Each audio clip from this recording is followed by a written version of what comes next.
تعلیم، یہ فضائل کی تعلیم ایک خاص طرح کی تعلیم ہے۔ اس تعلیم سے احتساب کو بڑھانا ہے۔ اس تعلیم کا مقصد تعلیم کی مشق سے امت کا یقین اسباب سے نکل کر اللہ کے اوامر کی طرف پھر جائے۔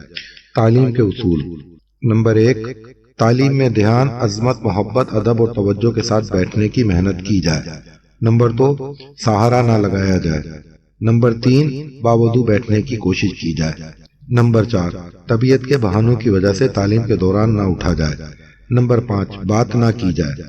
اگر اس طرح بیٹھو تو فرشتے اس مجلس کو اپنے پروں سے ڈھانک لیں گے۔ اہل مجلس میں اطاعت کا مادہ پیدا ہوگا۔ عظمت کی مشق سے حدیث پاک کا وہ نور دل میں آئے گا جس سے یقین والے عمل کی ہدایت ملتی ہے۔ بیٹھتے ہی اصول، آداب اور مقصد کی طرف متوجہ کیا جائے۔ تعلیم کے آداب: اس تعلیم کے 3 اجزاء ہیں: 1، قرآن کے حلقے، 2، فضائل کی تعلیم، 3، فضائل کے مذاکرے۔ قرآن کے حلقے: نمبر 1، فضائل قرآن مجید پڑھ کر تھوڑی دیر کلام پاک کی ان صورتوں کی تجوید کی مشق کی جائے جو عموماً نماز میں پڑھی جاتی ہیں۔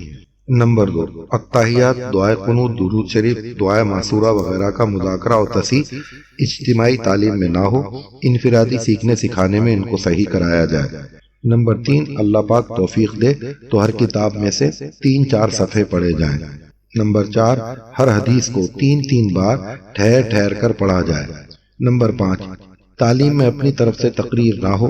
حضرت شیخ الحدیث محمد زکریا رحمۃ اللہ علیہ کی فضائل اعمال حصہ اول اور دوم یعنی فضائل صدقات یہ کتابیں ہیں جن کو اجتماعی تعلیم میں پڑھنا اور سنانا ہے اور تنہائیوں میں بیٹھ کر بھی ان کو پڑھنا ہے۔ کتابوں کے بعد 6 نمبر کا مذاکرہ ہو۔ ساتھیوں سے 6 نمبر کی محنت بتلا کر انہیں بھی اس کی حقیقت حاصل ہو۔ اس کے لیے ان نمبروں کی محنت کرنے پر لگایا جائے۔ جب تعلیم شروع کی جائے تو اپنے میں سے 2 ساتھی کو تعلیمی گشت کے لیے بھیج دیا جائے۔ 15-20 منٹ بعد وہ آ جائے تو دوسرے ساتھی چلے جائیں۔ اس طرح بستی کو تعلیم میں شریک کرنے کی کوشش ہوتی رہے۔ باہر نکلنے کے زمانے میں روزانہ صبح اور بعد ظہر دونوں وقت تعلیم 2-3 گھنٹے کی جائے اور اپنے مقام پر روزانہ اسی ترغیب سے 1 گھنٹہ تعلیم ہو۔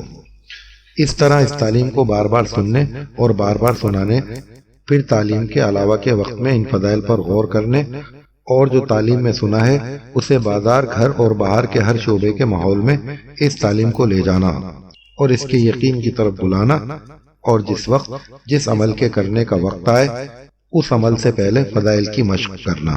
اب تعلیم کرانے والے کی اپنے اندر کی فکر اور کوشش یہ ہو کہ سب سے پہلے خود اپنی ذات کا اور سارے سننے والوں کا یقین دنیا کے سارے اسباب سے اعمال کی طرف منتقل ہو جائے۔ تعلیم کی محنت: ہر عمل سے پہلے اعمال پر جو اللہ کے وعدے ہیں ان وعدوں کا یعنی فضائل کا عمل کرنے سے پہلے مذاکرہ کر لیں۔ یہ اصل میں تعلیم کی محنت ہے۔ اس محنت کے کرنے سے تعلیم کا مقصد پورا ہوگا۔